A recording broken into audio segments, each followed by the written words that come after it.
ఈరోజు మన టాపిక్ ఏంటంటే సమరయ స్త్రీ యొక్క 5గురు భర్తలు ఎవరు తెలుసుకుందాం రండి అనే ఈ టాపిక్ లోకి మరి మీ అందరికీ కూడా స్వాగతం సుస్వాగతం. మొట్టమొదటిగా ప్రభు అయిన యేసుక్రీస్తు నామమున ఈ జూమ్ మీటింగ్ లో అవైలబుల్ ఉన్న ప్రతి ఒక్కరికి కూడా వందనాలు. మరి ఈరోజు క్లాస్ లో మరి ఇక్కడ అటెండ్ అవుతున్న వారందరికీ కూడా మరొకసారి వందనాలు. ఈ డ్యూస్ ఇండియా అనే ఈ ఛానల్ నుండి మనం యువతని ట్రైన్ చేస్తూ బైబిల్‌లో ఉన్న ఆధ్యాత్మిక సత్యాలు, ఆ తర్వాత మరి హిస్టారికల్ ఇష్యూస్ గాని, లేదా archaeological evidences of the Bible, the cultural backgrounds ఇవన్నీ కూడా నేర్చుకుంటూ మనం మనం బైబిల్ చదివేటప్పుడు మనకి ఈజీగా విషయాలు అర్థమయ్యే విధంగా ఉండడానికి మనం ఈ తరగతులను పెట్టుకుంటున్నాం. సో, ఆల్రెడీ మరి నేను మీతో పాటు 4 తరగతులు, 4 క్లాసెస్ ఆల్రెడీ నేను చేసి ఉన్నాను. అందులో తర్వాత Aryan invasion, Indus valley civilisation, ఆ తర్వాత స్క్రిప్ట్స్ అండ్ లాంగ్వేజెస్ ఇవన్నీ కూడా మరి మనం నేర్చుకోవడం జరిగింది. అలాగే మరి ఆదికాండం 10వ అధ్యాయంలో ఉన్న విషయాలను కూడా ఎంతో చక్కగా మనం గత క్లాసుల్లో మనం అధ్యయనం చేశాం. అటు తర్వాత ఈరోజు మరి సమరయ స్త్రీ యొక్క టాపిక్ ఎందుకు తీసుకున్నాను అనేది మీకు ఒక అరగంటలో అర్థమవుతుంది. మొట్టమొదటిగా నెక్స్ట్ స్లైడ్‌కెళ్దాం. నెక్స్ట్ స్లైడ్‌లో మనం చూస్తే యెషయా గ్రంథము 54వ అధ్యాయము 5వ వచనము. ఇక్కడ నుండి మీరు నోట్స్ రాసుకోవాలంటే నోట్స్ రాసుకోవచ్చు. లేకపోతే పీపీటీ కావాలంటే మరి బ్రదర్ దగ్గర నుంచి మీరు తీసుకోవచ్చు. యెషయా 54వ అధ్యాయము 5వ వచనంలో మనకి కొన్ని విషయాలు దేవుడు మనకు తెలియజేస్తున్నారు. నిన్ను సృష్టించిన వాడు నీకు భర్త అయి ఉన్నాడు.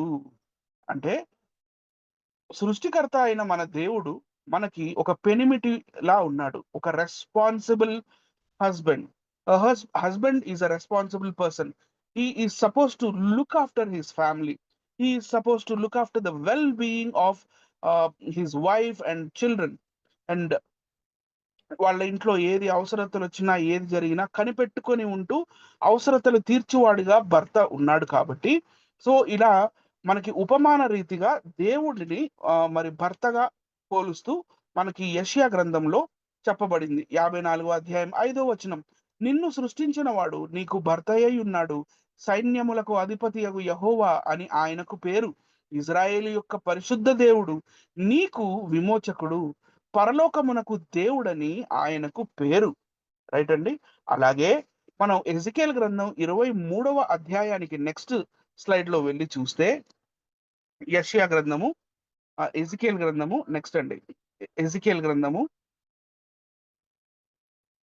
ప్రెజెంట్ చేసేవాళ్ళు కొంచెం అటెంటివ్‌గా ఉండండి. Please don't mind. ఎజెకియేలు 23వ అధ్యాయము మొదటి నుంచి 6 వచనాలు నేను చదివి వినిపిస్తాను. మరియు యెహోవా వాక్కు నాకు ప్రత్యక్షమై ఈలాగు సెలవిచ్చెను. నరపుత్రుడా, ఒక తల్లికి పుట్టిన ఇద్దరు స్త్రీలు కలరు. ఇక్కడ మనకి ఉపమాన రీతిగా ఒక కథను చెప్తున్నారు. కథ అంటే ఇది నిజంగా మరి చరిత్రలో జరిగినదే. దీన్ని ఉపమాన రీతిగా మనకి దేవుడు ఇక్కడ తెలియజేస్తున్నారు. వీరు ఐగుప్తు దేశంలో జారత్వము చేసిరి. యవన కాలమందే జారత్వము చేయుచూ వచ్చిరి. అంటే ఇక్కడ వాళ్ళు నిజంగా జారత్వము చేశారు, వ్యభిచారం చేశారు అనే దాని అర్థం కాదు గానీ, వీళ్ళు మరి ఈ పరిపక్వత దశకు రాకముందే అంటే చిన్నప్పటి నుండే లేదా వీళ్ళు వీళ్ళ ఆధ్యాత్మికత ఎదుగుతున్న కాలములోనే వీళ్ళు అంటే విగ్రహారాధన చేశారు అని మనం అర్థం చేసుకోవాలి. వీరు ఐగుప్తు దేశములో జారత్వము చేసిరి. యవన కాలమందే జారత్వము చేయుచూ వచ్చిరి. అక్కడ వారికి ఆలింగనమాయెను. అక్కడ వారి కన్యాకాలపు చనులు పురుషులు నలిపిరి. 4వ వచనం. వారిలో పెద్దదాని పేరు ఒహోలా, ఆమె సహోదరి పేరు ఒహోలీబా. ఇద్దరు పేర్లు చెప్తున్నాడు ఇక్కడ దేవుడు. ఒహోలా, ఒహోలీబా. వీరు నాకు పెండ్లి చేయబడిన వారై కుమారులను, కుమార్తెలను కనిరి. ఒహోలా అను పేరు షోమ్రోనునకు. ఇది ఒక పట్టణము పేరు. వీళ్ళు నిజంగా స్త్రీలు కాదు. వీళ్ళు ఎవరో మనం ముందు ముందు చూద్దాం. ఒహోలీబాయ్ అను పేరు యెరూషలేమునకు చెందుచున్నది. అంటే ఎజెకీయేలు గ్రంథం రాయబడిన సమయానికల్లా ఇ ఇజ్రాయెల్ దేశము 2గా చీలిపోయి ఉంది. కింద ఉన్న యూదయ ఏదైతే ఉందో అది యెరూషలేము, దాని క్యాపిటల్ సిటీ. అటు తరువాత పైన ఏదైతే ఇజ్రాయెల్ భాగం ఉందో మిగతా 10 గోత్రాల వారు మరి ఆ ప్రాంతములో ఉన్న షోమ్రోన్ అన్నమాట. దాని గురించి చెప్తున్నాడు ఇక్కడ దేవుడు. మళ్ళీ చదువుతాను. ఒహోలా అను పేరు షోమ్రోనునకు, ఒహోలీబా అను పేరు యెరూషలేమునకు చెందుచున్నవి. ఫిఫ్త్, ఒహోలా నాకు పెండ్లి చేయబడినను వ్యభిచారము చేసి అనంటే she had a covenant with me. నాతో పాటు మరి ఆమెకు ఒక నిబంధన కలిగి ఉన్నది ఒహోలా. ఆ ఒహోలా అనే ఆమె ఎవరో కాదు, షోమ్రోను. షోమ్రోను అనంటే కొత్త నిబంధన కాలము నాటి సమరియా, పాత నిబంధన కాలము నాటి షోమ్రోను. ఒహోలా నాకు పెళ్లి చేయబడినను వ్యభిచారము చేసెను అంటే, నేను యెహోవా దేవుడినయ్యుండి మరి నేను వీళ్ళకి అన్ని బాగోగులు చూస్తున్నప్పటికినీ వీళ్ళు విగ్రహారాధన చేశారు అని చెప్తున్నారు. తరువాత నెక్స్ట్ దాంట్లోకి వెళ్దాం. నెక్స్ట్ స్లైడ్‌లోకి వెళ్తే ఇర్మియా గ్రంథము 31 అధ్యాయము 31, 32లో కూడా మనకి కొన్ని విషయాలు కనపడుతున్నాయి. ఇక్కడ పాత నిబంధన గ్రంథములోనే కొత్త నిబంధన గురించి కొన్ని విషయాలు కనపడుతున్నాయి. ఇది నేను నేపథ్యాన్ని చెప్తున్నాను. బ్యాక్‌గ్రౌండ్స్ చెప్తున్నాను. ఏదైతే సమరయ స్త్రీతో యేసుక్రీస్తు ప్రభువు వెళ్లి మాట్లాడారో దాని బ్యాక్‌గ్రౌండ్ అన్నమాట ఇది. ఇర్మియా గ్రంథం 31 అధ్యాయము 31, 32 వచనాలు. ఇదిగో నేను ఇజ్రాయేలు వారితోనూ, యూదా వారితోనూ కొత్త నిబంధన చేయు దినములు వచ్చుచున్నవి. ఇదే యెహోవా వాక్కు. అది ఐగుప్తులో నుండి వారిని రప్పించుటకై నేను వారిని చేయి పట్టుకొనిన దినమున వారి పితరులతో నేను చేసిన నిబంధన వంటిది కాదు. దీని అర్థం ఏంటంటే, నేను ఎప్పుడైతే వారి పూర్వీకులని, ఎవరు ఇజ్రాయెల్ మరియు యూదయ, వాళ్ళ పూర్వీకులు ఎవరైతే ఉన్నారో వాళ్ళని నేను ఐగుప్తు దేశములో నుండి బయటకు తీసుకొచ్చి ఎర్ర సముద్రాన్ని దాటిచ్చి అటు తర్వాత సీనాయి పర్వతం దగ్గర 2 సంవత్సరాలు పెట్టి వాళ్ళకి ఏదైతే ధర్మశాస్త్రాన్ని ఇచ్చి నిబంధననిచ్చానో ఇది అలాంటిది కాదు. నేను వారి పెనిమిటినైనను, ఇక్కడ మళ్ళీ హస్బెండ్ అనే టాపిక్ వస్తుంది. నేను వారి పెనిమిటినైనను వారు ఆ నిబంధనను భంగము చేసుకునిరి. ఇదే యెహోవా వాక్కు. Now our Lord and saviour Jesus Christ has a task. ఇక్కడ ఒక టాస్క్ ఉంది. కొత్త నిబంధనను ఇవ్వాల్సిన యేసుక్రీస్తు ఎవరెవరికి ఇవ్వాలి? ఇజ్రాయేలు వారితోనూ, యూదా వారితోనూ. మరి యూదా వారు అనంటే యెరూషలేము ప్రాంతంలో ఉండేవారు.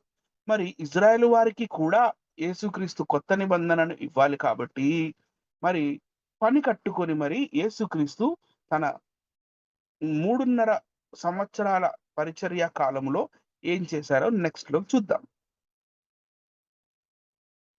The untold history of Samarian women's husbands, right? ఇప్పుడు మనం యోహాను సువార్త 4వ అధ్యాయంలోకి వెళ్దాం. నెక్స్ట్ అండి. యోహాను సువార్త 4వ అధ్యాయము 2వ వచనం నుంచి చూస్తే, ఆయన యూదయ దేశము విడిచి గలిలయ దేశమునకు తిరిగి వెళ్ళెను. అయినను యేసే బాప్తిసం ఇయ్యలేదు కానీ ఆయన శిష్యులు ఇచ్చుచుండిరి. ఆయన సమరయ మార్గమున వెళ్ళవలసి వచ్చెను గనుక యాకోబు తన కుమారుడైన యోసేపుకిచ్చిన భూమి దగ్గరనున్న సమరయలోని సుకారను ఒక ఊరికి వచ్చెను. రైట్? సమరయలోని సుకార్ అనే ఒక ఊరుంటుంది. ఆ సుకారు అనే ఊరిలోకి వచ్చి మరి యేసుక్రీస్తు ఏం చేశారో చూద్దాం. అక్కడ నెక్స్ట్ అంటే నంబర్స్ తప్పుబడ్డాయి. అక్కడ యాకోబు బావి ఉండెను గనుక యేసు ప్రయాణము వలన అలసియున్న రీతినే ఆ బావి యొద్ద కూర్చుండెను. అప్పటికి ఇంచుమించు 12 గంటలాయెను. మధ్యాహ్నం 12 అయిందండి. Excuse me. సమరయ స్త్రీ ఒకతే నీళ్లు చేదుకొనుటకు అక్కడికి రాగా యేసు నాకు దాహమునకిమ్మని ఆమెనడిగెను. ఆయన శిష్యులు ఆహారము కొనుటకు ఊరిలోనికి వెళ్ళి ఉండిరి. ఇప్పుడు నెక్స్ట్ దాంట్లోకి వెళ్దాం సార్. ఇక్కడ మీకు యేసుక్రీస్తు కాలము నాటి కంప్లీట్ ఇజ్రాయెల్ యొక్క మ్యాప్ కనపడుతుంది. మరి యేసుక్రీస్తు మనకిక్కడ జెరూసలేం నుండి బయలుదేరి పైన ఉన్న గలిలయ ప్రాంతానికి నడుచుకుంటూ వెళ్ళాల్సొచ్చినప్పుడు, మరి ఆయన కావాలని సమరయలో నుండి బయలుదేరి వెళ్తూ వచ్చారు. రైట్? మీకిక్కడ మ్యాప్ చూస్తే మీకు క్లియర్‌గా అర్థమవుతుంది. నెక్స్ట్ దాంట్లోకి వెళ్దాం. నెక్స్ట్ దాంట్లో మనం కొంచెం జూమ్ చేసి సమరయ చూపించండి. కొంచెం జూమ్ చేసి సమరయ చూపిస్తే ఇక్కడ మీకు షికార్ అనే ఒక ఊరు కనపడుతుంది. SYCHAR. ఈ షికార్ అనే ఊరు ఎక్కడుంటుందంటే ఒక గెరిజిం కొండ ఒకవైపు, ఏబాల్ కొండ ఒకవైపు ఉంటుంది. ఈ 2 కొండల మధ్యలో ఉన్న ఊరు పేరే షికార్. ఈ షికార్ అనే ప్రదేశంలోనే యాకోబు బావి ఒకటి ఉండేది. అంటే ఇప్పటికీ ఉంది. ఆ యాకోబు బావి దగ్గర యేసుక్రీస్తు కూర్చొని ఉన్నారు. నెక్స్ట్ ఎళ్దాం. ఇది కూడా వద్దు. నెక్స్ట్ ఎళ్ళిపోదాం. సో, నెక్స్ట్ అండి. Next please. యెస్. సో, యేసుక్రీస్తు వెళ్ళవలసిన మార్గం ఏంటంటే, ఆ కాలంలో సమరయులు ఆహ్, దగ్గరికి వీళ్ళు వెళ్ళేవాళ్ళు కాదు. ఎవరు? యూదులు. సమరయులని వేరే వారిగా చూసేవాళ్ళు. కాబట్టి యేసుక్రీస్తు ఎప్పుడు నడిచి వెళ్ళినా యోర్దాను నది తీరములో నుండి సమరయ మీదుగా వెళ్ళకుండా వెళ్ళేవారు. కానీ ఈసారి ఒక పని నిమిత్తమై గెరిజిం కొండ దగ్గర ఉన్న షికారు దగ్గరకి వెళ్లారు. ఆ తర్వాత ఏం జరిగిందో చూద్దాం. ఇక్కడే మనకి జేకబ్స్ వెల్ కనపడుతుంది. ఈ గెరిజిం కొండకి పక్కనే మనకి యాకోబు బావి అనేది కనపడుతుంది. ఇవే విషయాలు మనకి యోహాను సువార్త 4వ అధ్యాయంలో యోహాను గారు మనకి అర్థమయ్యే విధంగా చూపిస్తూ వచ్చారన్నమాట. ఇంకొక మ్యాప్‌లోకెళ్దాం. నెక్స్ట్ అండి. ఇంకా నెక్స్ట్. యెస్. అంటే మీకు 3 మ్యాప్ పెట్టాను. ఈ షికార్ అనే ప్రదేశంలో ఉన్న ఇంకొంచెం జూమ్ చేసుకోవచ్చు మీరు. ఎందుకంటే ఇవన్నీ ఎత్తైన ప్రదేశాలు. మరి ఇక్కడ మనకి గెరిజిం కొండ, ఏబాలు కొండ కనపడుతుంది. ఈ మధ్య ప్రాంతంలో ఉన్న వ్యాలీలో ఉండే ఊరే షికార్. ఈ షికార్ అనే ప్రదేశంలోకి యేసుక్రీస్తు వెళ్లారు. నెక్స్ట్ దాంట్లోకి వెళ్దాం. యెస్. 6వ వచనంలో ఏముంటుందంటే యోహాను సువార్త 4వ అధ్యాయం 6వ వచనంలో అక్కడ యాకోబు బావి ఉండెను గనుక యేసు ప్రయాణము వలన అలసి ఉన్న రీతినే ఆ బావి యొద్ద కూర్చుండెను. అప్పటికి ఇంచుమించు 12 గంటలాయెను. సో, ఈ షికార్ అనే ఊరిలోనే యాకోబు బావి యొక్క ఆర్కియాలజికల్ ఎవిడెన్సెస్ ఇవి. రైట్? Archaeological evidences. ఇంకా నెక్స్ట్ ముందుకెళ్దాం. ఇది పురాతన కాలంలోని ఫోటో. మరి పురాతన కాలంలోని ఫోటో. పక్కనే ఉన్న మీకు ఆ గెరిజిం కొండ కూడా కనపడుతుంది. కింద ఉన్న యాకోబు బావి ఎక్కడుంటుందో చూద్దాం. నెక్స్ట్ ఫోటోలోకెళ్దాం సార్. ఇది యాకోబు బావి. ప్రస్తుతం ఉన్న యాకోబు బావి. సో, ఇది పాత కాలంలో ఫోటో గాబట్టి బ్లాక్ అండ్ వైట్‌లో మనకు కనపడుతుంది. కొత్త ఫోటోలు గూడా చూద్దాం. నెక్స్ట్ అండి. ఇదే ఆ యాకోబు బావి.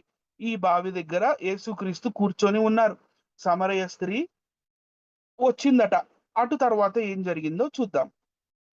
సో, ప్రస్తుతము ఈ యాకోబు బావి ఏదైతే ఉందో దాని మీద ఒక చర్చ్ కట్టారు. చర్చ్ కట్టి ఉంది. నేటికి కూడా మరి చాలామంది మరి బైబిల్ గ్రంథాన్ని విమర్శించేవారు. అసలు క్రిస్టియానిటీ ఎక్కడుంది? ఇజ్రాయెల్ దేశంలో లేదు గదా! అంటారు. No, it's not like that. Christianity 100% లేకపోయినా ఆహ్, ఇజ్రాయెల్ దేశం యొక్క మరి ఒక ఇన్‌కమ్‌కి సోర్స్ ఏందంటే అది tourism. So, world wide Christians అందరూ కూడా యేసుక్రీస్తు కాలంలో యేసుక్రీస్తు ఏ ప్రదేశాలను తిరిగారో, మరి ఏ ప్రదేశాలలో యేసుక్రీస్తు పరిచర్య చేశారో, ఇవన్నీ గూడా చూడటానికి వెళ్తూ ఉంటారు. అక్కడ కొన్ని వందల, వేల చర్చిలున్నాయి. ఇజ్రాయెల్ దేశంలోనే మరి నాకు తెలిసి 12 తెలుగు చర్చిలు కూడా మనకి అక్కడ ఉన్నాయి.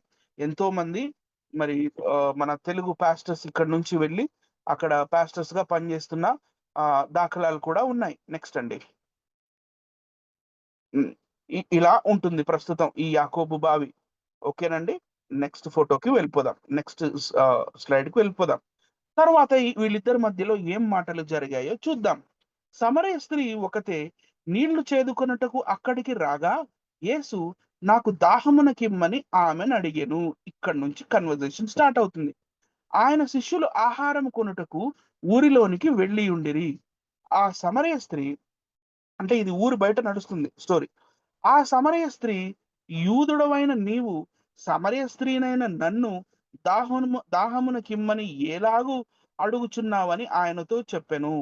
ఏలయనగా యూదులు సమరయులతో సాంగత్యము చేయరు. రైట్ అండి. యూదులు సమరయులతో సాంగత్యము చేయరు. తరువాత నెక్స్ట్ 10వ వచనం నుంచి వెళ్దాం. అందుకు యేసు, నీవు దేవుని వరమును నాకు దా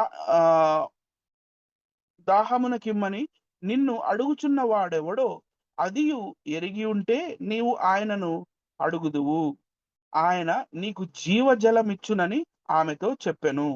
అప్పుడు ఆ స్త్రీ, అయ్యా, ఇక్కడ జీవజలము గురించి యేసుక్రీస్తు మాట్లాడుతున్నారు. He has gone there to give her the living waters. ఈ లివింగ్ వాటర్ అంటే ఏంటి? జీవజలం అంటే ఏంటి? ప్రస్తుతం పక్కన పెడదాం. ఆ తర్వాత 11వ వచనంలో, అప్పుడు ఆ స్త్రీ, అయ్యా, ఈ బావి లోతైనది, చేదుకొనుటకు నీకేమీ లేదే. ఆమె ఏమంటుందంటే, అయ్యా, నువ్వు నాకు జీవజలం ఇస్తానంటున్నావు. ఈ బావేమో లోతుగా ఉంది. మరి దీంట్లో నుంచి చేదుకొని ఆ జలం ఏదో నువ్వు నాకు ఇయ్యాలంటే, నీకు తోడుకోవడానికి ఒక బకెట్ గానీ, లేకపోతే ఒక ఒక బిందె గానీ, లేదా ఇంకేదైనా వెసెల్ కానీ నీ దగ్గర ఏమీ లేవు గదా! నీవెలా ఇస్తావు అని అడుగుతూ ఏమంటుందంటే, ఆ జీవజలము ఎలాగు నీకు దొరుకును అని అడుగుతున్నారు. అప్పుడు 12వ వచనంలో, తనను తానును తన కుమారులును, అంటే షీ హాస్ సన్స్. కుమారులును అంటే plural. She had sons, right? మగపిల్లలు ఉన్నారు ఆమెకి. తానును తన కుమారులును పశువులను ఈ బావి నీళ్లు తాగి మాకిచ్చిన మన తండ్రి అయిన యాకోబు కంటే నీవు గొప్పవాడివా అని ఆయనను అడిగెను. అందుకు యేసు, ఈ నీళ్లు త్రాగు ప్రతివాడును మరలా దప్పికొనును. అమ్మా, నువ్వు ఇప్పుడు ఏదైతే చేదుకొని మీ ఇంటికి తీసుకెళ్తున్నావో ఆ నీళ్లు తాగి మీరు దప్పికొంటారు. కానీ 14వ వచనంలో, నేనిచ్చు నీళ్లు తాగువాడు ఎప్పుడును దప్పికొనడు. నేను వానికిచ్చు నీళ్లు నిత్య జీవమునకై వానిలో ఊరడి నీటి బుగ్గగా ఉండునని ఆమెతో చెప్పెను. ఆమెకు అర్థం కాలేదు. విషయం అర్థం కాలేదు. ఇక్కడ యేసుక్రీస్తు చాలా మర్మముగా మాట్లాడుతున్నారు ఆమెతోటి. ఆమెతో మాట్లాడేటప్పుడు, అమ్మా, నేను నీకు ఇచ్చే జీవజలము నిన్ను నిత్య జీవనానికై తీసుకెళ్ళే ఆ జలము. అది తాగితే ఆత్మీయంగా నీకు ఆత్మీయ దాహము అనేది ఉండదు అని చెప్తూ ఉన్నారు. ఇక్కడ ఎవరి గురించి చెప్తున్నాడు యేసుక్రీస్తు అని డౌట్ రావాలి. అసలు ఈ జీవజలం అంటే ఏంటి? మరి ఈ జీవజలముతో దప్పిగొనకపోవటం ఏంటి? అటు తర్వాత నిత్య జీవనానికి ఎళ్ళటం ఏంటి అనే డౌట్‌లు మనకు రావాలి. 15వ వచనం. ఆ స్త్రీ ఆయనను చూచి, అయ్యా, నేను దప్పిగొనకుండునట్లు చేదుకొనుటకి ఇంత దూరము రాకుండునట్లు ఆ నీళ్లు నాకు దయచేయమని అడుగగా, రైట్? అక్కడి దాకా ఉంది. అయ్యా, ఈమె అర్థం చేసుకోవట్లేదు. ఈమె మొత్తం బయోలాజికల్‌గా అర్థం చేసుకొని బయోలాజికల్‌గా మాట్లాడుతుంది. సరేనయ్యా, ఆ వాటర్ ఏదో నువ్వు నాకియ్యి. మేమందరం ఒకసారి తాగేత్తాం. ఇంక జీవితంలో ఎప్పుడు గూడా ఇక మేము దప్పికొనం గదా! అదేదో నువ్వు నాకియ్యి అని అంటుంది. She is not understanding what Jesus Christ is meant to say. What he is saying. తర్వాత 16వ వచనంలో, యేసు, నీవు వెళ్లి నీ పెనిమిటిని పిలుచుకొని రమ్మని, ఇక్కడికి రమ్మని ఆమెతో చెప్పాను. ఇక్కడి నుంచి స్టార్ట్ అవుతుంది. యేసుక్రీస్తుతో డిబేట్ చేసి గెలిచిన వాళ్ళు ఇంతవరకు ఎవరు లేరు. సో, యేసుక్రీస్తు ఇప్పటిదాకా ఈమెకి ఆత్మీ ఆత్మీయమైన విషయాలు చెప్తుంటే ఈమెకి ఏం అర్థం కావట్లేదు. సో, ఓకే, ఇలా ఉందా ఈ సంగతి అని అప్పుడు యేసుక్రీస్తు, సరే, నీ పెనిమిటిని తీసుకొని రా అన్నారు. 17వ వచనం చూద్దాం. ఆ స్త్రీ నాకు పెనిమిటి లేడు అనగా, మళ్ళీ యేసుక్రీస్తు ఏమని సమాధానం చెప్తున్నారు? యేసు ఆమెతో, నాకు పెనిమిటి లేడని నీవు చెప్పిన మాట సరియే. Yes, it's true that you do not have any husband. కానీ ఇక్కడ ఒక ట్విస్ట్ 18వ వచనంలో. నీకు 5గురు పెనిమిట్లుంటిరి. నీకు 5గురు పెనిమిట్లుండిరి. అంటే నీకు ఒకానొకప్పుడు 5గురు భర్తలుండేవాళ్ళు అని చెప్తున్నారు. ఇప్పుడు ఇంకొకడున్నాడట. ఇప్పుడున్నవాడు నీ పెనిమిటి కాడు. నీకు భర్త లేడని చెప్పావు కదా! సత్యమే చెప్పితివనెను. అప్పుడు, అప్పుడా స్త్రీ, అయ్యా! నీవు ప్రవక్తవని గ్రహించి ఉన్నాను అని ఆమె చెబుతూ, ఇంకా ముందుకు వెళ్తూ ఇంకొన్ని విషయాలను చెప్తుంది. మా పితరులు ఈ పర్వతమందు, అంటే పక్కనే ఉన్న గెరిజిం కొండ, నేను మీకు మ్యాప్‌లు గూడా చూపించా. మా పితరులు ఈ పర్వతమందు ఆరాధించిరి.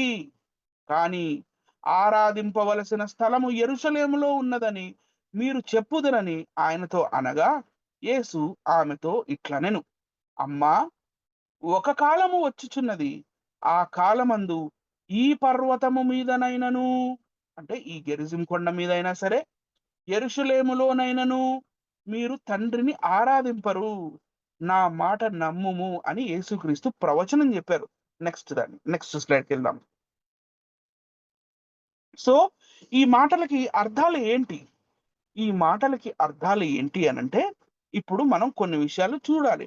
ఒకటో రాజుల గ్రంథం 16వ అధ్యాయము 23, 24 వచనాల్లో చూస్తే, యూదా రాజైన ఆసా ఏలుబడిలో, ఆసా అని ఒక రాజు ఉండేవాడు. ఏలుబడిలో 31వ సంవత్సరమున ఓమ్రి ఇజ్రాయేలు వారికి రాజై 12 సంవత్సరములు ఏలెను. ఆ 12లో 6 సంవత్సరములు అతడు తిర్సాలో ఏలెను.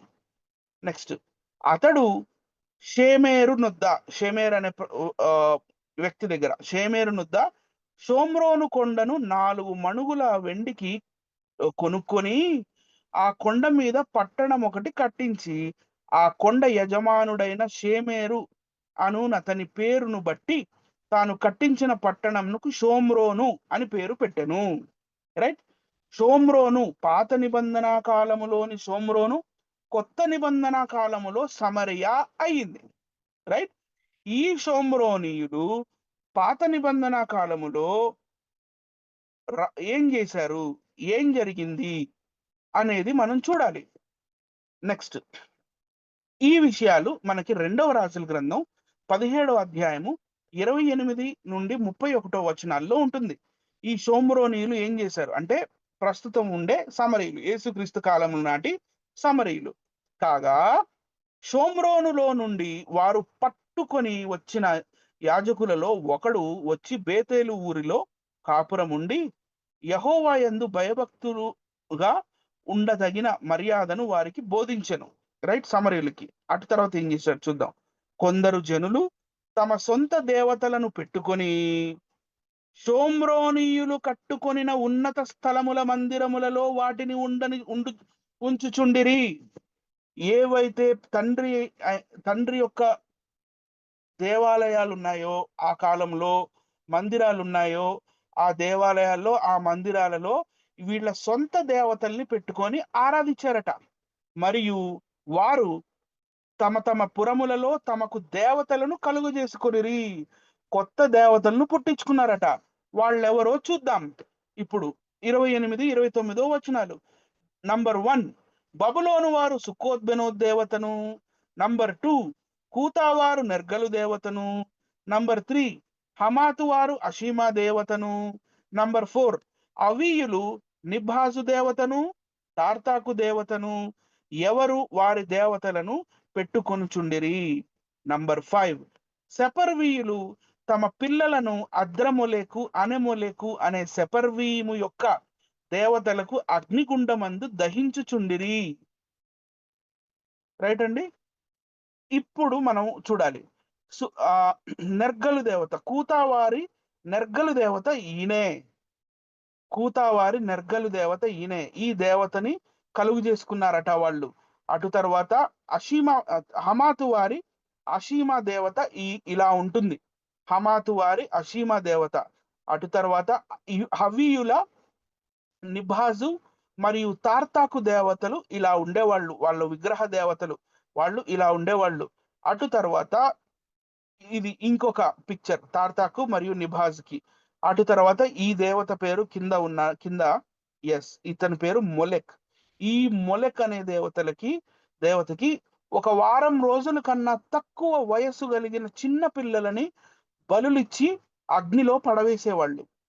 అటు తర్వాత నెక్స్ట్ ఈ దేవతకి అసోసియేట్ అయి ఉన్న ఇంకా ఇద్దరు దేవతలు అనమొలెక్, అద్రెమొలెక్, సెపర్వీయులు మరి ఇలాంటి దేవతల్ని పూజించారట. రైట్ అండి. నెక్స్ట్ వచనంలోకి వెళ్దాం. నెక్స్ట్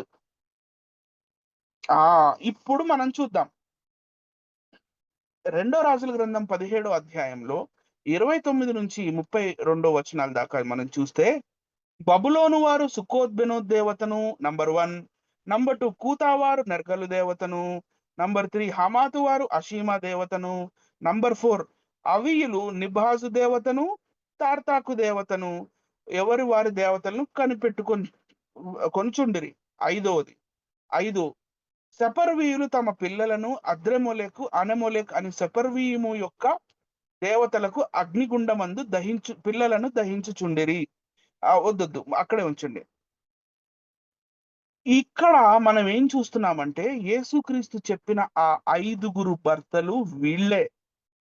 సమరయ స్త్రీ దగ్గరికి వెళ్ళి అమ్మా నీకు 5 పెనిమిట్లుండిరి అని అన్నప్పుడు బబులోను వారు, కూతావారు, హమాతు వారు, అవీయులు, సెపర్వీయులు ఈ 5 దేశాలు, 5 మతాలు, 5 భావజాలాలు, 5 ఆరాధనా పద్ధతులు, 5 వివిధ రకాల జాతుల ప్రజలు ఈ వీళ్ళ దేవతలందరినీ సమరయులు కూడా పూజించారు. కాబట్టి నీకు 5 పెనిమిట్లుండిరి అని యేసుక్రీస్తు అన్నారు. ఒకవేళ ఇలాగే ఉంచండి. ఒకవేళ ఒక స్త్రీ మధ్యాహ్నం పూట ఎవ్వరూ లేని సమయంలో ఒంటరిగా బావి దగ్గరకు వస్తే యేసుక్రీస్తు మాట్లాడుతూ నీకు 5 పెనిమిట్లు ఉండిరి అంటే నేనే ఉందాం అనుకున్నా. నేనే వెళ్ళాను ఒక బావి దగ్గర. ఒక స్త్రీ వచ్చింది నీళ్ళు చేదుకోవడానికి. నీకు 5 భర్తలు ఉన్నారు, ఇప్పుడున్నాడు నీ భర్త కాదు అని అన్నావు అనుకోండి. అయ్యా నువ్వు ప్రవక్తవని నేను గ్రహించి ఉన్నాను అని అంటారా? లేకపోతే ఆ బిందె తీసుకొని నా నెత్తి పగలగొడతారా? చెప్పాలి సమాధానం. సంబడి.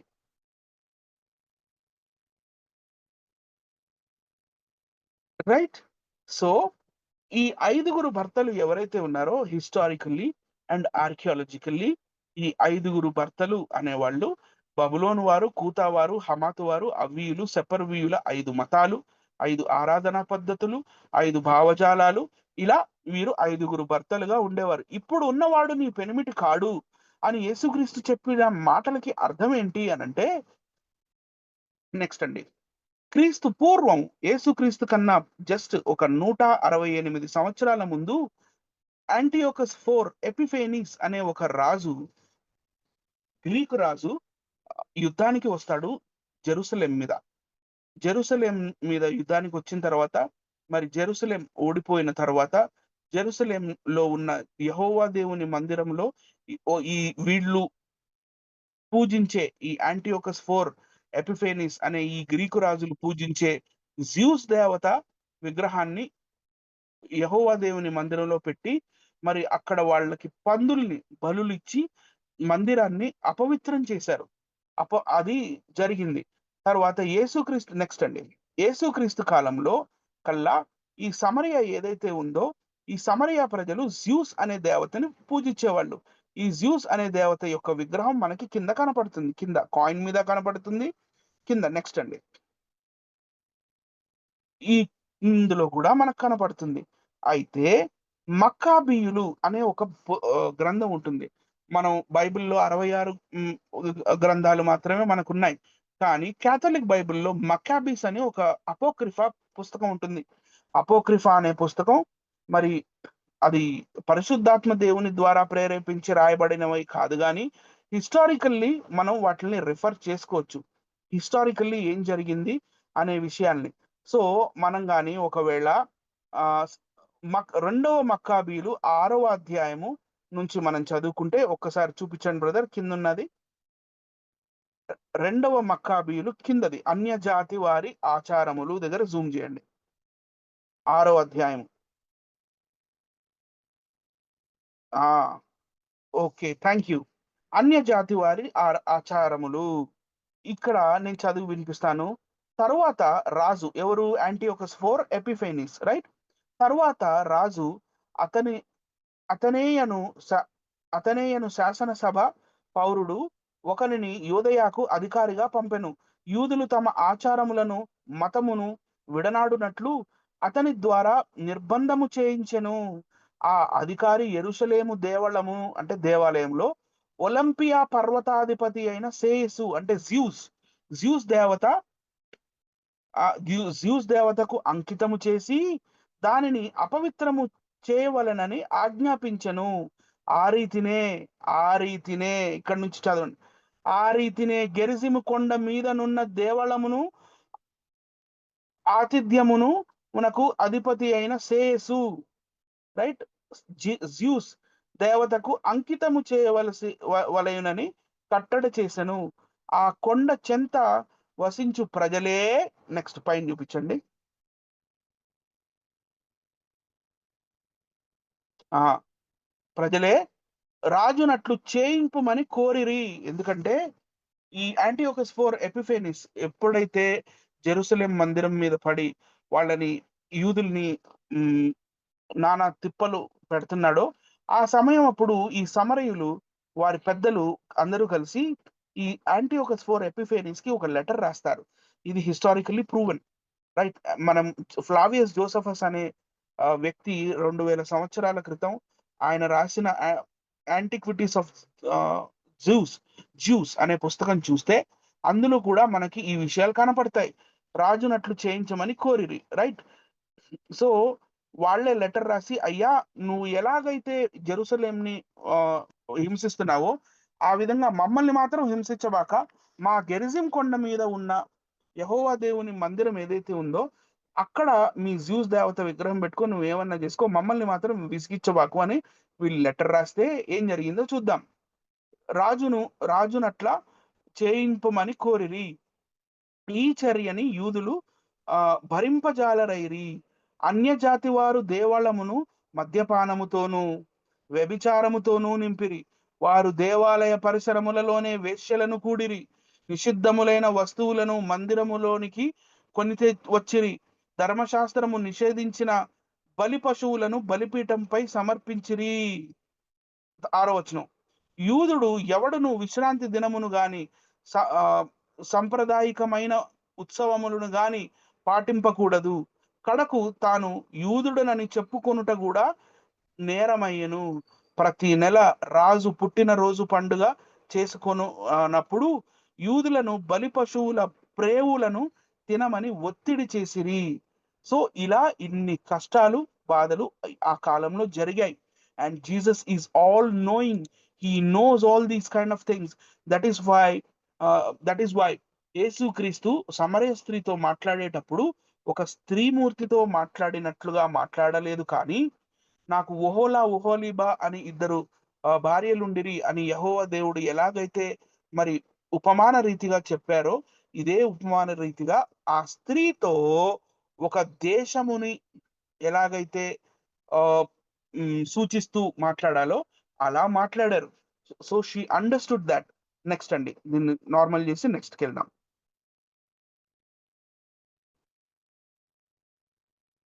రైట్? ఇ ఇవన్నీ మనం ఇందాక చూసాం. ఈ విషయాలన్నీ తెలుసుకున్నాం.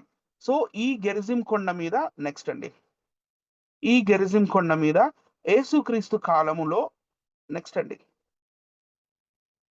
యేసుక్రీస్తు కాలంలో ఈ గ్రీకు రాజులు కట్టించిన ఈ మందిరము, అంతకు ముందున్న యెహోవా దేవుని మందిరము, అక్కడ జరిగిన బలులు, అక్కడ జరిగిన ఇవన్నీ గూడా ఆర్కియాలజికల్ ఎవిడెన్సెస్ మనకి నీట్‌గా దొరికాయి. ఇది గెరిజిం కొండ. మీరు దాని పై భాగం చూస్తున్నారు.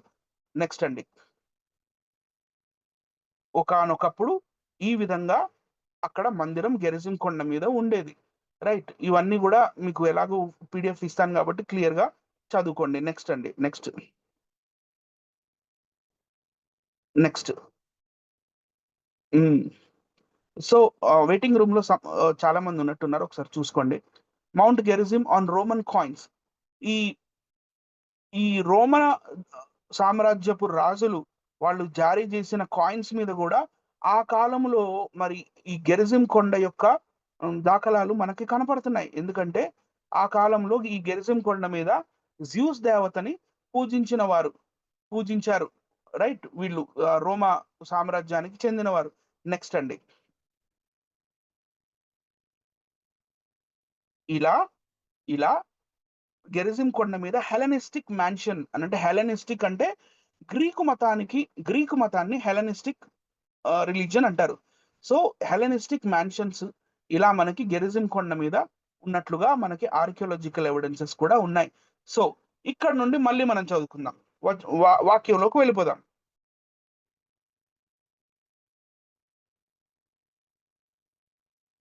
22వ వచనం చూపించండి. రైట్. ఆ తర్వాత ఆమెకు విషయం అర్థమైంది.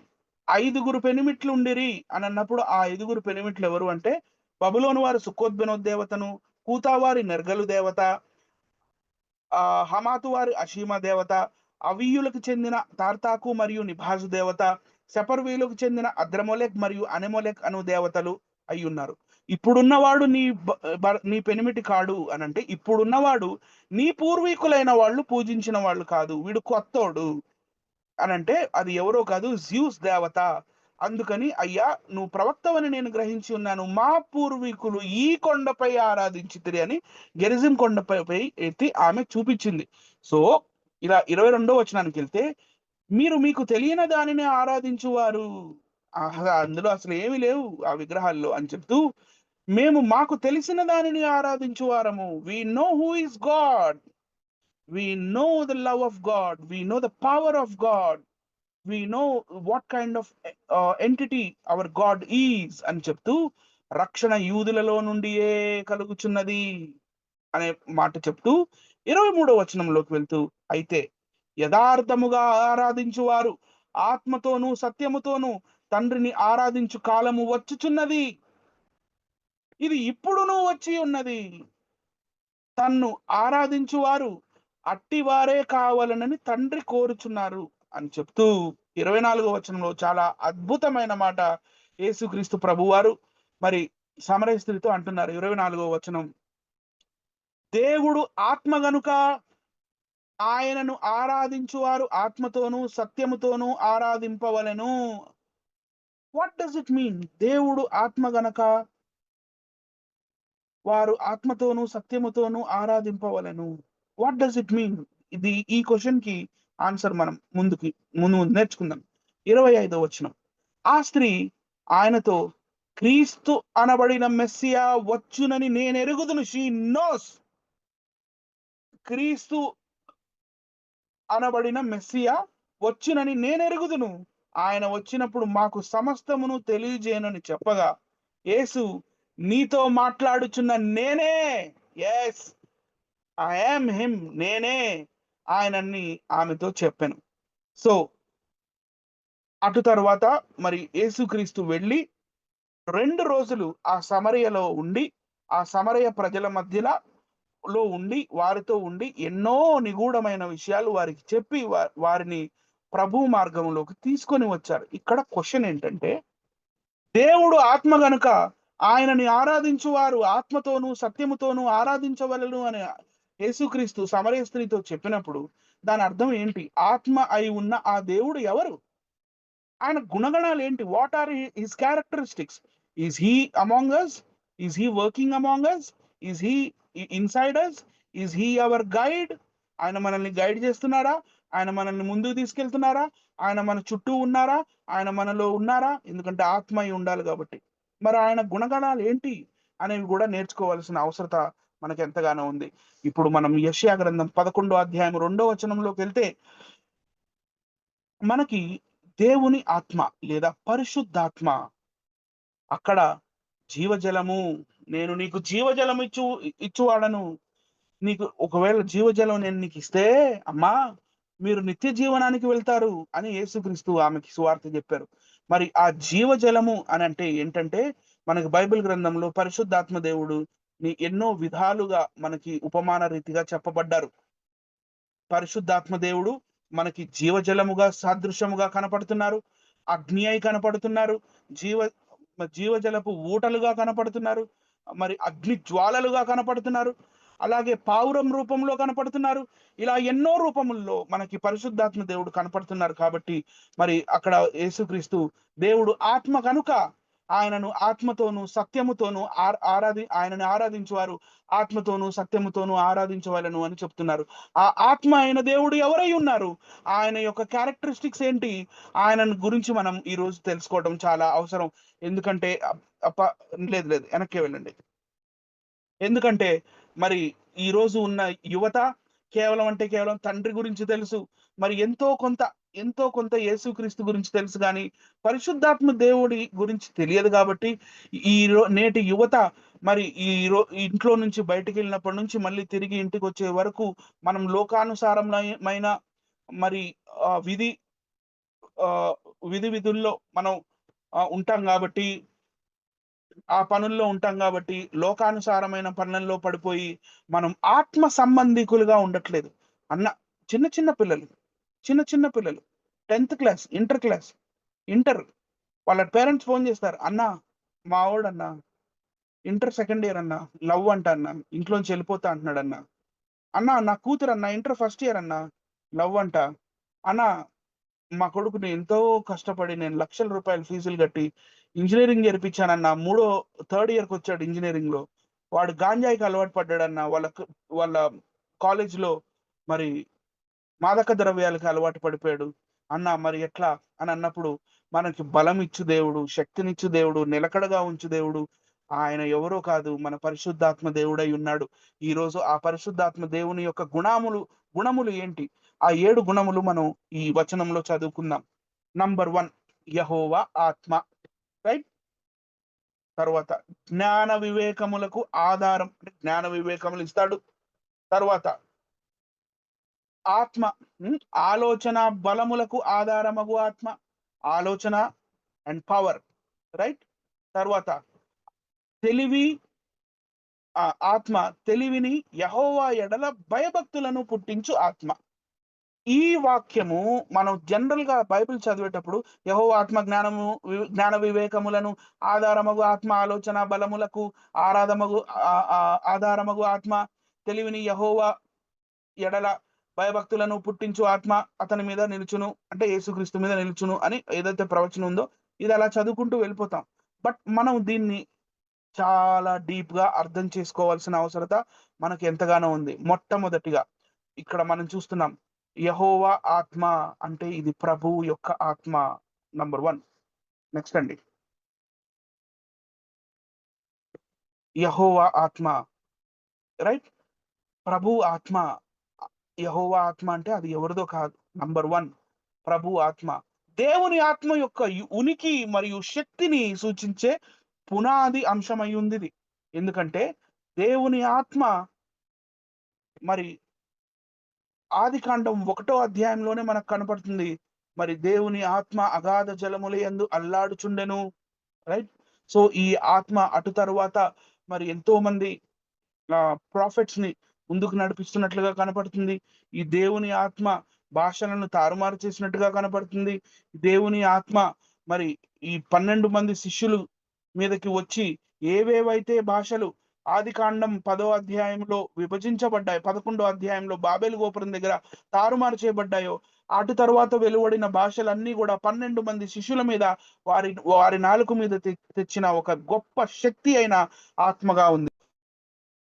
ఆహ్, ప్రెజెంటేషన్స్ బ్రదర్. నా మైక్ కూడా మ్యూట్ చేశారు. Hello! Any problem? Yeah, just a second. Oh, just a second అన్న. చిన్న టెక్నికల్ గ్లిచ్ అన్న.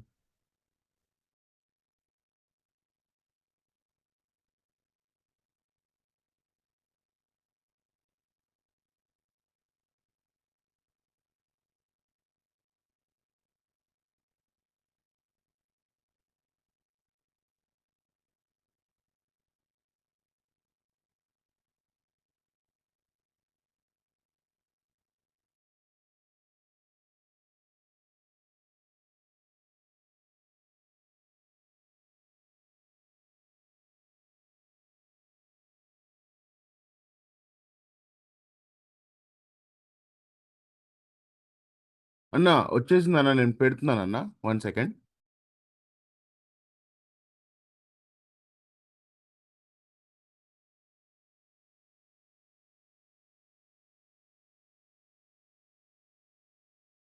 ఓకే. నా వాయిస్ వినపడుతుందండి? Somebody please answer me. Yeah అన్న. అన్న sorry for the okay. Disturbance also అన్న. It's okay. It's okay. So మొట్టమొదటిగా ప్రభు ఆత్మ, దేవుని ఆత్మ యొక్క ఉనికి మరియు శక్తిని సూచించే పునాది అంశం ఇది. సో ఆదికాండం 11వ అధ్యాయములో మనకి ఏవైతే భూమి యందు ఉన్న ఒక్క భాష తారుమారు చేయబడిందో, ఆహ్, ఆత్మ అయ్యున్న దేవుడు మరి దాన్ని ఎలాగైతే తారుమారు చేశాడో, యేసుక్రీస్తు మరణ పునరుత్థానం అయిన తర్వాత పెంతెకొస్తు దినమున ఆ భాషలు, ఈ ప్రపంచంలో ఉన్న భాషలు ఏవైతే ఉన్నాయో అవన్నీ గూడా మరి ఆ 12 మంది శిష్యుల మీదకి మాట్లాడేలాగా అంత శక్తివంతమైన ఆత్మ, ఆ ఆత్మ అయిన దేవుడు తన వేలితో, అంటే దేవుని శక్తి ద్వారా మన ప్రపంచ మానవాళికి లిపినిచ్చి మనందరినీ కూడా జ్ఞానవంతులుగా, విజ్ఞానవంతులుగా చేయగలిగిన ఆత్మ. సో రెండవదిగా కిందకి వెళ్దాం. జ్ఞానమును మరియు వివేచననిచ్చు ఆత్మ. జ్ఞానము, వివేచన మంచి తీర్పులు మరియు నిర్ణయాలు తీసుకునే సామర్థ్యాన్ని ఇస్తుంది.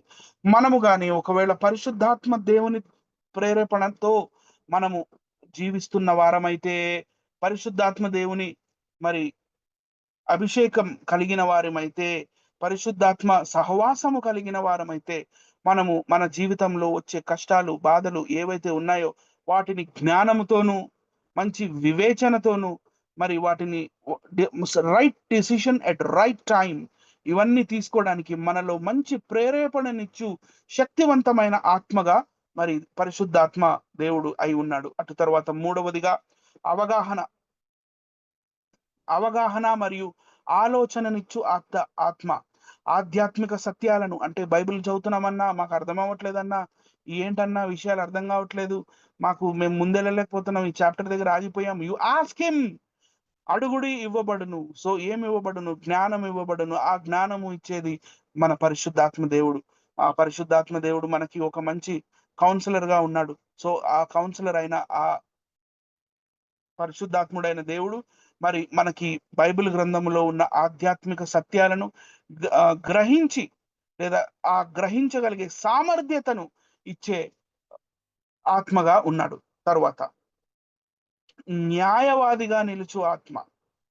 ఇది తెలివైన సలహా మరియు మార్గదర్శకత్వం ఇవ్వడం అనే బహుమతిని హైలైట్ చేస్తుంది. అంటే హీఈస్ లైక్ కౌన్సిలర్, లేదా కంఫర్టర్, లేదా బెటర్ గైడ్. మనల్ని మన జీవితంలో మనల్ని రైట్ స్టెప్స్ తీసుకోవడానికి, మనం వెళ్తున్న దారిలో మనం మంచి అడుగులు వేయడానికి, తప్పటడుగులు వేయకుండా, భ్రష్టాత్మలో మనం దిగకుండా, లేదా మనం చెడిపోకుండా మనకి చాలా తెలివైన సలహాలు మన మస్తిష్కములో నింపి మనల్ని ముందుకు నడిపించే ఆత్మ అయి దేవుడు, పరిశుద్ధాత్మ దేవుడు ఉన్నాడు. ఐదవదిగా శక్తినిచ్చు ఆత్మ. దేవుని చిత్తాన్ని నెరవేర్చగలిగే బలం, శక్తి మరియు సామర్థ్యాన్ని సూచిస్తుంది. మనమందరము కూడా జీవాత్మ, ప్రాణాత్మ మరియు శరీరము కలిగి ఉన్నాము. మనం ఇందులో శక్తి సామర్థ్యాలను నింపి, దేవుడి ప్రణాళిక ఏదైతే ఉందో ఆ దేవుని ప్రణాళికలో మనల్ని పెట్టి, ఆ ప్రణాళికలో మనం నడుస్తున్న సమయంలో మనకి శక్తి సామర్థ్యాలను ఇచ్చి మనల్ని సమర్థవంతంగా ముందుకు తీసుకెళ్లే ఒక శక్తివంతమైన శక్తినిచ్చే ఆత్మగా మనకి పరిశుద్ధాత్మ దేవుడు ఉన్నాడు.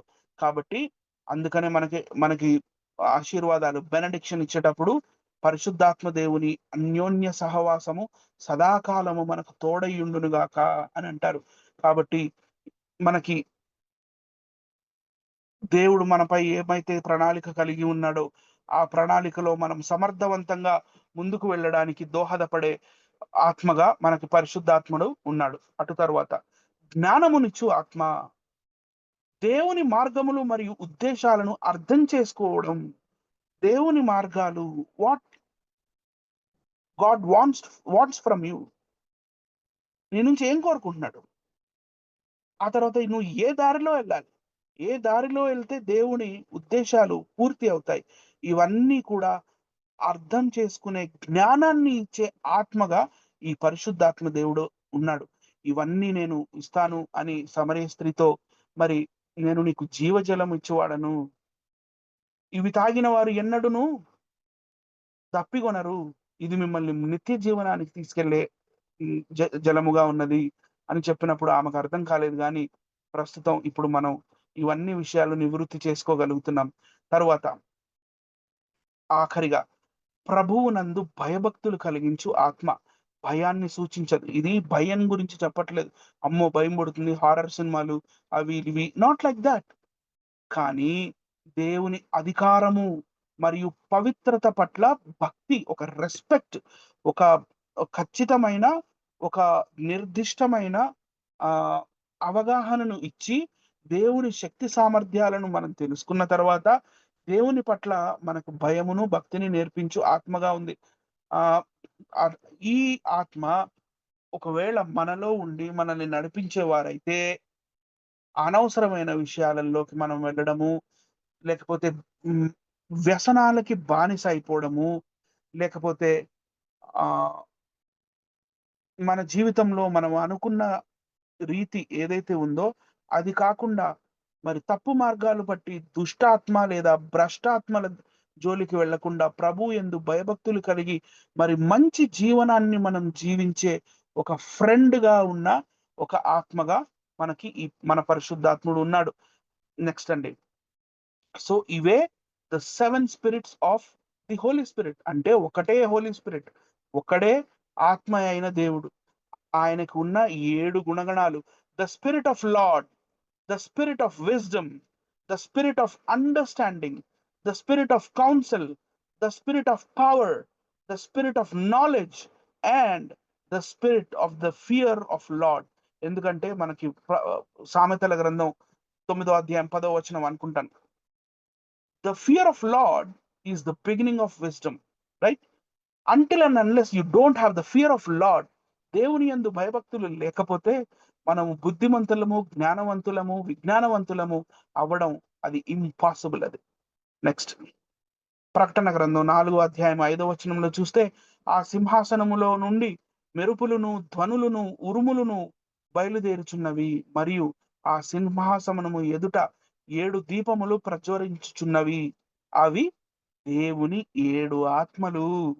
పరిశుద్ధాత్ముడు మనకి 7 ఆత్మలుగా మనల్ని ముందుకు నడిపించే దేవుడుగా ఉన్నాడు. ఒకటే దేవుడు. రైట్. కానీ ఇన్ని విధాలుగా మన మన చుట్టూ ఉంటూ, మనతో ఉంటూ, మనలో ఉంటూ, మనల్ని నడిపిస్తూ, మనల్ని మనకి భయభక్తులు నేర్పిస్తూ, మనల్ని నిత్య జీవానికి తీసుకెళ్ళే దేవుడుగా ఉన్నాడు. దేవుడు ఎంత ప్రేమ మూర్తి అయ్యున్నాడు మనం అర్థం చేసుకోవాలిక్కడ. తరువాత ఇవే మరి సాదృశ్యముగా మరి మీ చర్చిల్లో గూడా మీరు చూస్తారేమో, ఆహ్, 7 కొమ్మలు కలిగిన దీపస్తంభము. ఈ 7 కొమ్మలు కలిగిన దీపస్తంభము ఈ 7 ఆత్మలకి సాదృశ్యముగా ఉన్నవి.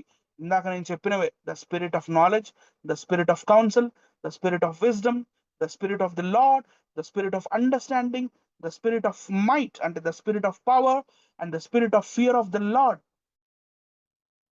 నెక్స్ట్ ఇవే విషయాలు ఇంకా షార్టన్ చేయాలంటే knowledge, counsel, wisdom, spirit of Lord, spirit of understanding, spirit of power, spirit of the Holi Spirit. So, final ending నేను ఏం చెప్పాలనుకుంటున్నానంటే, నా ప్రియమైన ఆహ్, యవ్వన సోదరులారా, యవ్వన బిడ్డల్లారా, దేవుడు ఎంతో ప్రేమ కలిగిన దేవుడు. ఆయన మొదటి నుండి ప్రేమతోనూ, తాళిమితోనూ మన యావత్ బాధనందు బాధను పొందుతూ, మనని ఎత్తుకొనుచు, నడుచుచూ ఉన్న ఆ దేవుడు మరి తండ్రిగా, కుమారునిగా, పరిశుద్ధాత్మునిగా ఇన్ని విధములుగా మన దగ్గరికి మనతో వచ్చి, మరి మనతో మాట్లాడుతూ, మనతో ఉంటూ, మనలో ఉంటూ, మనల్ని నడిపిస్తూ ఎందుకు చేస్తున్నాడు అనంటే, మనల్ని నిత్య జీవనానికి ఆయన దగ్గరికి తీసుకోవడానికి. మనం ఆయన పిల్లలమై ఉన్నాం గాబట్టి, ఆయనకి మన మీద ప్రణాళిక ఉంది గాబట్టి, ఆయన మనల్ని ప్రేమిస్తున్నాడు గాబట్టి. ఒక పాటుంది. గోదారి గట్టుంది. గట్టు మీద చెట్టుంది. చెట్టు కొమ్మన పిట్టుంది. పిట్ట మనసులో ఏముంది అని ఒక పాటుంది. పాత పాటది. గోదారి గట్టు మీద ఉన్న ఒక చెట్టు, ఆ చెట్టుకి ఉన్న కొమ్మ, ఆ కొమ్మ మీద ఉన్న ఒక పిట్ట, ఆ పిట్ట మనసులో ఏముందో తెలుసుకోలేని మనము సర్వోన్నతుడు, సర్వశక్తివంతుడు అయిన దేవుడి మనసులో ఏముందో తెలుసుకోవడానికి దేవుడు మరి తండ్రిగాను, మరి కుమారుడుగాను, ప్రస్తుతం పరిశుద్ధాత్ముడుగాను మాటి మాటికి మనతోటే ఉంటూ ప్రేమను చూపిస్తూ తాళిమి చేతను మరి మన యావత్ బాధలో బాధను పొందుతూ ఎత్తుకొనుచు నడుచుచు మరి దేవుని యందు భయభక్తులు కల్పించి మనల్ని నిత్య జీవనానికి తీసుకెళ్తూ మరి ఆయన తత్వాన్ని తెలియజేస్తూ, నా పుత్రుడా నువ్వు ఇలా ఉండొద్దు, నా కుమారి నువ్వు ఇలా ఉండొద్దు, నువ్వు మంచిగా జీవించు. Only he's trying to teach us to be a noble person or a righteous person. So that is what I want to say. Thank you. Thanks for giving me this wonderful opportunity. Vandanalu.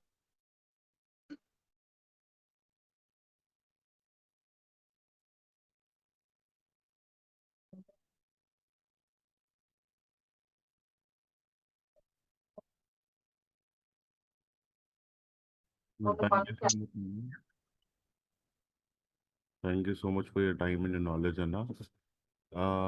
Shanti sister ఉన్నారా? Yeah bro. Thank you so much అన్న. ఎవరికైనా questions ఉంటే మీరు అడగచ్చు.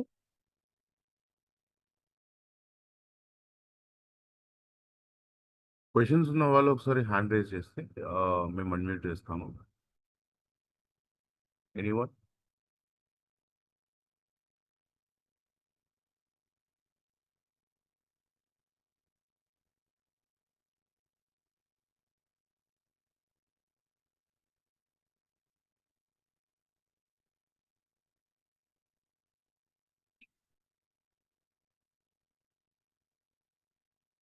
Questions అన్నా కానీ అన్నతో related topic ఏదని చెప్పాలని కానీ మండలం బ్రో అన్మ్యూట్ చేసుకోండి. ప్రైజ్ లార్డ్ అన్న అనిల్ అన్న.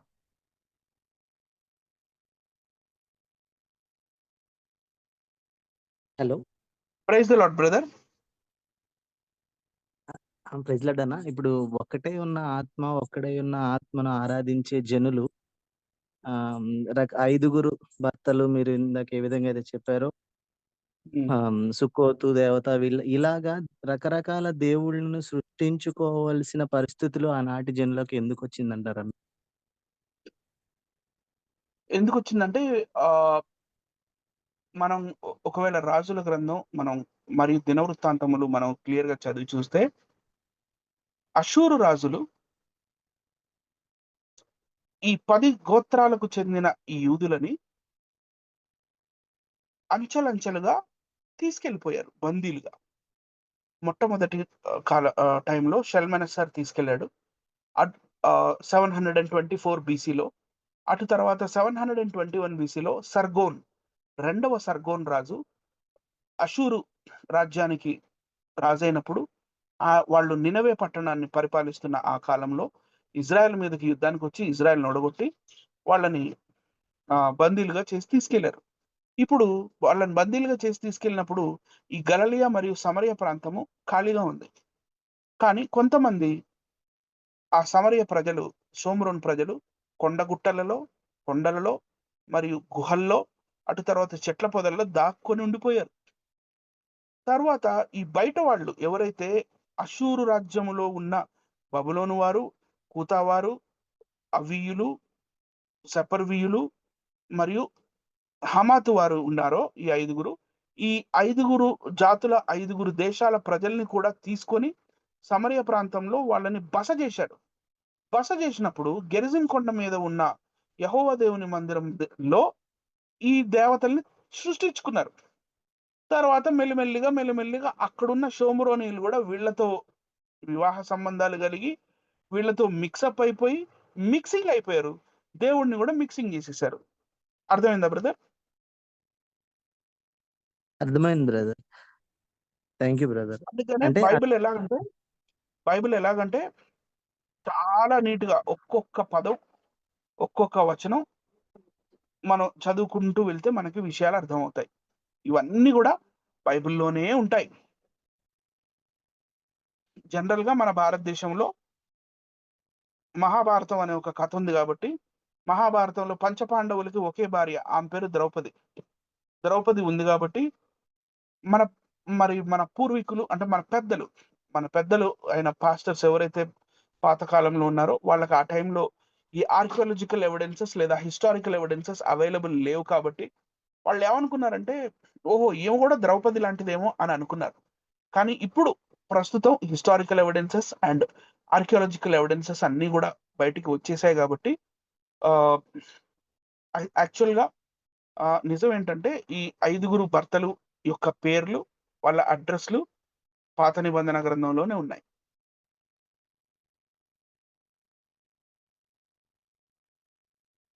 Thank you brother. Thank you అన్న. జోయల్ గారు చెప్పండి సార్. ప్రైజ్ లార్డ్ అన్న. అంటే యేసు ప్రభువు వారు ఆ టైంలో అరామిక్‌లో మాట్లాడాలి, గ్రీక్‌లో మాట్లాడారన్న ఆమెతో. Jesus Christ was a multilingual person right? ఆయనకి అదే హీబ్రూ అన్న భాష అక్కడ వచ్చు, అరమాయిక్ వచ్చు, గ్రీక్ హ్మ్. వచ్చు. Jesus Christ when he was living in Galilee, మీరు చూడండి, మీరు కావాలంటే గూగుల్ అయినా చేసి చూడండి. ఆ గలిలయ ప్రాంతంలో దాదాపు 70% అందరూ గూడా గ్రీకు మతస్థులే. సిరోఫినికియా వాళ్ళు కనపడతారు. అంటే సిరియా అండ్ ఫినిషియా వాళ్ళు గ్రీక్ మతస్థులు. ఎందుకంటే అది గ్రీకు సామ్రాజ్యం కింద చాలా కాలం వెళ్ళిపోయింది. దాదాపుగా 400 సంవత్సరాలు. అటు తర్వాత రోమా సామ్రాజ్యం కింద పడింది. ఎప్పుడు బీసీ 68లోనో, 63లోనో. సో, ఈ రోమా దేవతలు, గ్రీకు దేవతలు ఒకటే. రోమన్స్ పేర్లు మార్చుకున్నారంతే. సో, ఇప్పుడు నేనున్నాను. అంటే మీరు ఉన్నారు. మీకు ఇంగ్లీషు వచ్చు, హిందీ వచ్చు, తెలుగు వచ్చు కదండీ! సో, ఈవెన్ ఆ టైంలో అక్కడ గూడా they know multiple languages.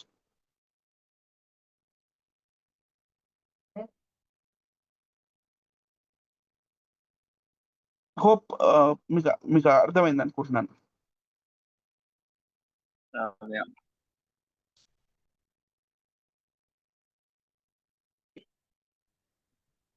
Komali గారు అన్మ్యూట్ చేసుకోండి.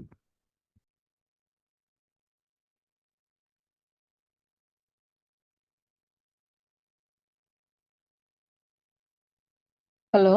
Praise lord brother. Praise lord sister. ఇప్పుడు షోమ్రోను అని ఉన్నది కదండీ! హ్మ్. అది ఒకప్పుడు ఇజ్రాయెల్ ప్రాంతంలో ఉన్నదేనా? అవును. అవును సిస్టర్. ఇప్పుడు సొలొమోను రాజు తర్వాత కాలంలో రెహబాము, యరొబాము రాజులు ఇద్దరయ్యారు. రైట్? ఇద్దరయ్యారు. ఈ రెహబాము, యరొబాము కాలంలో యూదయ వేరుగా మరియు ఇజ్రాయెల్ వేరుగా విడిపోయింది. అవును. విడిపోయిన తర్వాత యూదయలో 2 గోత్రాల వారు, ఇజ్రాయెల్‌లో 10 గోత్రాల వారు ఉన్నారు. ఈ 10 గోత్రాల వారికి సంబంధించిన ఆ ఇజ్రాయెల్ రాజులు పరిపాలించారు. బెన్యామీను మరియు యూదా గోత్రం వారు యూదయలో ఉండిపోయారు కాబట్టి, ఈ యూదా రాజులు వేరు, తర్వాత ఇజ్రాయెల్ రాజులు వేరు. అది సిస్టర్. అయితే ఇప్పుడు ఈ షోమ్రోను అన్నది ఇప్పుడు ప్రెజెంట్ ఎక్కడుంది బ్రదర్? షికార్ అనే ఊర్లో ఉంది. షికార్ అంటే ప్రస్తుతం హ్మ్, నాకు తెలిసి పాలస్తీనాలో ఉందనుకుంటున్నాను నేను. ప్రస్తుతం ఓకే. పాలస్తీనాలో ఉందనుకుంటున్నాను. అని నేను అనుకోవటం. నేను మీకు ఆర్కియాలజికల్ ఎవిడెన్సెస్ చూపిస్తూ నేను మీకు కొన్ని ఫోటోస్ గూడా చూపిచ్చాను. యాకోబు బావి వగైరా ఇవన్నీ గూడా. సో, షికార్ అవును. అనే ప్రాంతం ఎక్కడుందో ఒకసారి నేను గూగుల్ సెర్చ్ చేసి చూపిస్తాను. SYCHAR.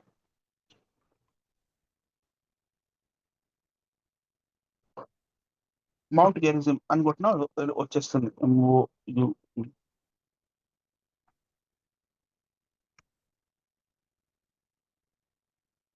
అంటే ఇప్పుడు జెరూషలేంకి దగ్గరలోనే ఉందంటారా బ్రదర్ ఇది?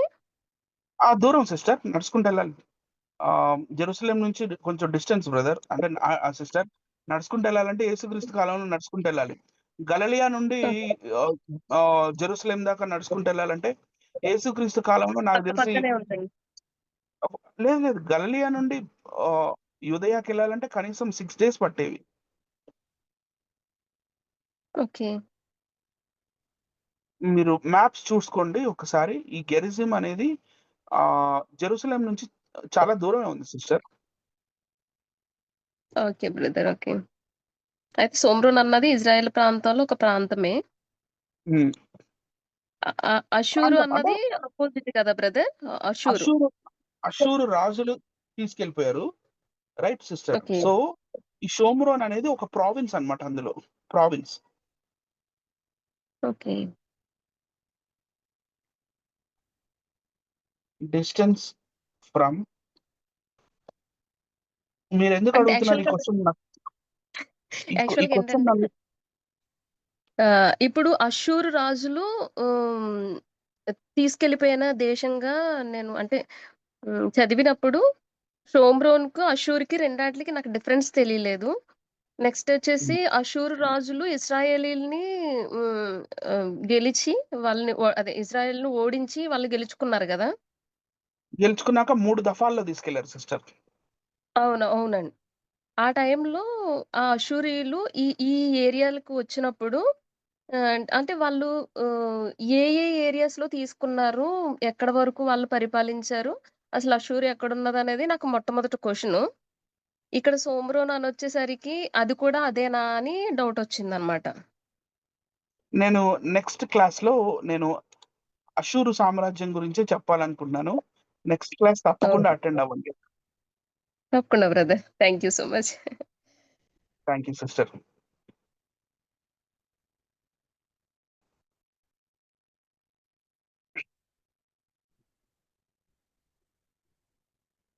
మణి గారు అన్మ్యూట్ చేసుకోండి. Mala Dolamani sister hand raise చేశారు బ్రదర్. సిస్టర్ మాట్లాడండమ్మా, Mala sister garu. Prayer Lord brother. Praise Lord అమ్మా.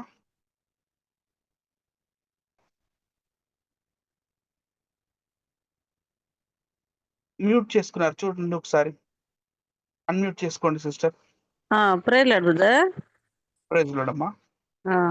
మాకి బైబిల్ ఏమంటే కొంచెం హిస్టరీ తెలిస్తేనే బైబిల్ అర్థమవుతుంది. హిస్టరీ తెలియకుండా బైబిల్ కొంచెం కష్టంగానే ఉంది అర్థమయ్యేది. కొంచెం హిస్టరీని ముందుకి మాకి చెప్పించగలరని నేను ఆశపడుతున్నాను సార్. తప్పకుండా సిస్టర్, మేము ఉన్నాం, అందుకే ఉన్నాం. సరే సార్. నాకు ఈ లింక్ తప్పకుండా పంపుతా సిస్టర్. ఉండండి మీరు చేసినప్పుడు. మళ్ళీ ఇంకొక రిక్వెస్ట్ ఏమంటే కొంచెం భిన్న స్టార్ట్ చేసి కొంచెం భిన్న ముగిస్తే బాగుంటుంది. ఎందుకంటే మేము ఫ్యామిలీ మళ్ళీ పొద్దున్నే భిన్న లేయాలా. అదొకటి కొంచెం అంటే చూసుకోండి. త్వరగా మరి స్టార్ట్ చేయమంటారా? త్వరగా స్టార్ట్ చేసి కొంచెం త్వరగా ముగిస్తే బాగుంటుంది. ఎందుకంటే మేము ఓకే భిన్న ఓకే 5 o'clock అంతా లేసి పిల్లలకి వంట చేయాల్సి వస్తుంది. School okay ready okay okay చేయాలా. అదొకటి ఓకే ఉంది. Sister.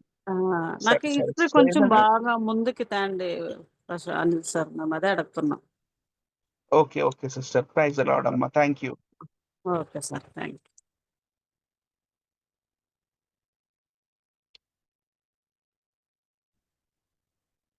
So Akhil brother, shall we close the class?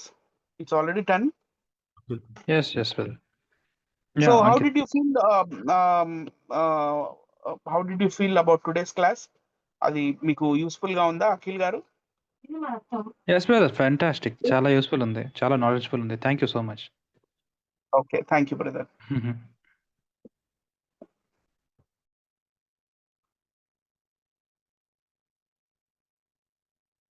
Thank you so much అన్న. ఎవరైనా ప్రేరేపింపబడిన వాళ్ళు ఉంటే ఫైనల్ ప్రేయర్ చేస్తారా? Closing prayer. అనిలన్న చేస్తారన్న ఫైనల్ ప్రేయర్. తప్పకుండా చేస్తాను బ్రదర్. అత్యంత మహిమ ఘనత ప్రభావం కలిగిన త్రియేక దేవ పరలోక తండ్రి, వందనాలు, స్తుతులు, స్తోత్రములు ప్రవ్వా. మీరు ప్రవ్వా మా జీవితాలలో గత కాలంలో ప్రవ్వా జరిగిన ఎన్నో విషయాలను బట్టి ప్రవ్వా వాటి నుంచి ప్రవ్వా మమ్మల్ని కాపాడుతూ మీ కాపుదలలో ఉంచుకొని, మీ సన్నిధిలో ఉంచుకొని మమ్మల్ని ముందుకు తీసుకెళ్తూ ప్రభువా మమ్మల్ని ధైర్యముగా మీ నామమును నిలబెట్టి మమ్మల్ని నడిపిస్తున్న రీతికై మీకే వందనాలు, స్తుతులు, స్తోత్రములు తండ్రి. మరి ఈరోజు బైబిల్ గ్రంథంలో ఉన్న ఎన్నో విషయములను ప్రభువా మరి ఆ సమరయ స్త్రీతో ప్రభువా మరి యేసుక్రీస్తు ప్రభుల వారు మాట్లాడిన విషయాలు, మరి బైబిల్ గ్రంథంలో ఉన్న ఆ 5 భర్తలు, వారి వారి పేర్లు, వారి దేశాములు, ప్రభువా మరి ఆ 6వ వ్యక్తిగా ఉన్న ఆ జ్యూస్ దేవత యొక్క దాఖలాలు, ఇవన్నీ కూడా మాకు తెలుసుకొనుటకు ప్రభువా మరి నాతో చెప్పించిన రీతికై ప్రభువా మరి మీకే వందనాలు, స్తుతులు, స్తోత్రములు, మీకే ఘనత, మహిమ, ప్రభావం కలుగును గాక ప్రభువా. మరి ముఖ్యంగా క్రైస్తవ సమాజంలో ఉన్న మా యువత గురించి ప్రార్థిస్తున్నాను. వారికి మంచి జ్ఞానాన్ని ఇవ్వండి, వారిని పరిశుద్ధాత్మతో నింపండి. మరి వారి జీవితాలను ప్రభువా మరి సరిచేసుకొని మరింత శక్తి కలిగి, మరింత ప్రభువా మరి మంచి అవగాహన కలిగి, జ్ఞానవంతులై, విజ్ఞానవంతులై మీ నామమునకు ఘనత తెచ్చులాగున వారు ప్రభువా మరి ఒక మాదిరికరమైన జీవితాన్ని, ఒక మంచి క్రైస్తవ జీవితాన్ని జీవించి 10 మందికి ప్రభువా మరి ఎగ్జాంపులరీగా ఉండేలాగున చేస్తారని భావిస్తున్నాము. ప్రభువా ఈ రోజంతా కూడా క్లాస్ చెప్పేటప్పుడు మీరు నాలో ఉండి నాతో మాట్లాడించిన రీతికై మీకే వందనాలు, స్తుతులు, స్తోత్రములు.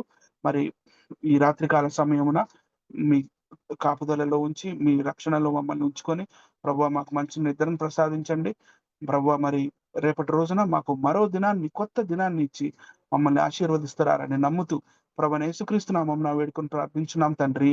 ఆమేన్.